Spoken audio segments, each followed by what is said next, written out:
Welcome back to the Market Matrix. In this video, we're going to speak about gaps. And no, I'm not speaking about the clothing brand Gap. I'm speaking about gaps in the stock market. But before the stock market, we see gaps in our everyday lives.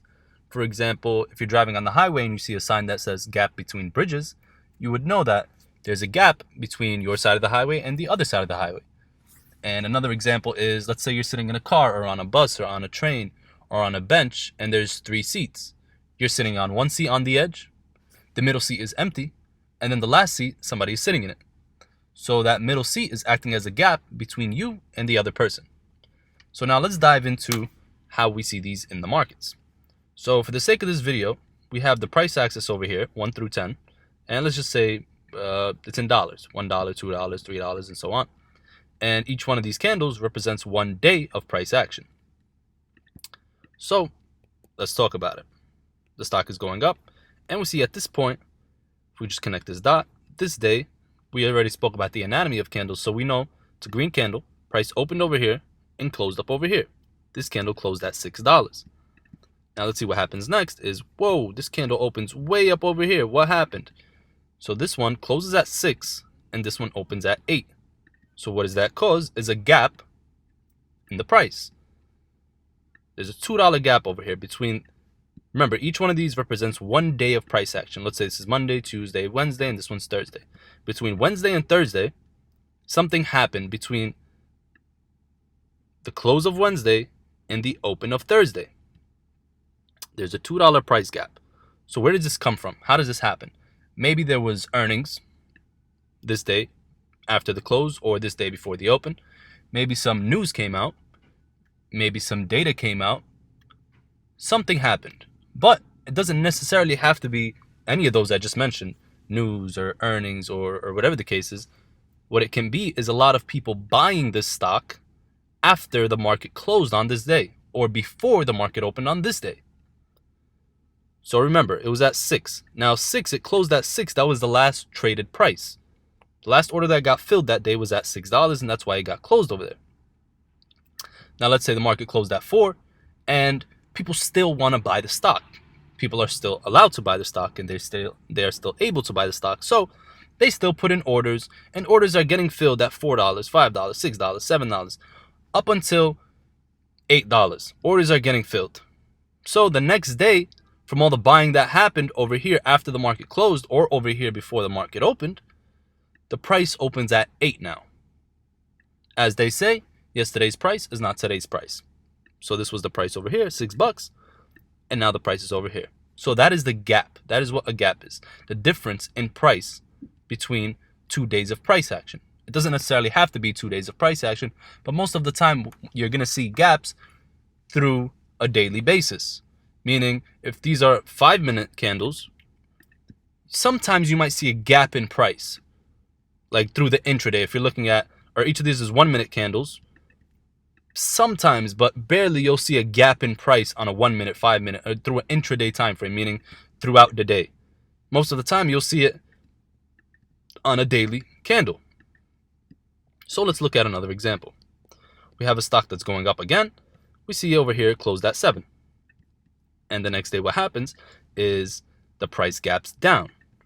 So what that means is between the closing of this day and the opening of this day, people were selling, which caused the price to open at a lower price. We see over here, it closed at 7, and it opened at 4. It's not going to do that if nobody bought or sold from this price over here. There had to be people selling in order for it to open way down over here. So let's look at another example. Now from a stock that's coming down. Stock is coming down, closes at 3. Next day, boom, what happened? It opened at 5. Now this gap over here, you see the space over here. You're not always going to see the space as it's shown like this. Because like we said, a gap happens when there's a difference in the opening and closing price of consecutive days. Meaning the day this closed over here and the day this opened the next day, there's a difference in the price. Meaning this one closed at 3, the next one didn't open at 3. But you're not always going to see this visible gap, which we'll get to why in a second. So let's look at one more example. The stock is coming down, and let's say bad news came out, earnings came out and the company said, oh, we were expecting X amount of revenue, but we missed expectations. Or next quarter, we have guidance that isn't so great. So what people will do is, since the earnings came out bad, some people might start selling the stock. If it's at 5, people start selling when the market is closed at this day. And what causes the price to do is the next day, it opens at a lower price. We see that price gap over here. Now let's get back to what I was saying about the visible gap. So over here, we have the stock that closes at 5, and we don't have that gap where the candles are completely separated from one another, where the candle opens up over here. We don't have that in this case. What we see is the candle closed over here and opened over here. Yes, the candles are next to each other. So why is it considered a gap? Because the price is not the same. It closed over here at 5. Next one opened here at 6. So there is a gap right over here. And if you know the anatomy of the candles, then you would be able to know. Opened over here, closed over here. The next one opened over here, closed up here. So yes, there is a gap. This over here is the gap. Now let's say this was a red candle, for example. If this was a red candle, for example, is there a gap? Absolutely there is a gap. Now why is there a gap? Because the closing price of this candle was over here, and the opening price of this candle was over here. So there is a gap. There would be a gap. So I don't want to get too in-depth into gaps at the moment. I just want to explain the overall idea just so you're able to implement it in the future things that we'll teach in these videos, as well as your trading if you're currently trading, or wherever you want to use it. But just knowing the idea of what a gap is can help you out.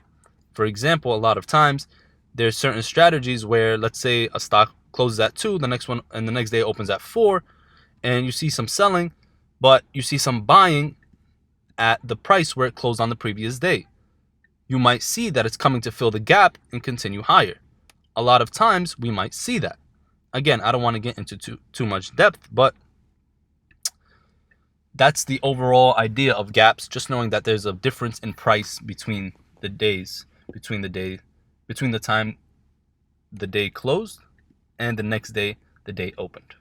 So I hope this video was helpful to you, and I hope you watch the other videos and stay tuned for the rest of the videos we're going to constantly put out and everything else that we're going to have going on. Thank you for watching, and have a great day.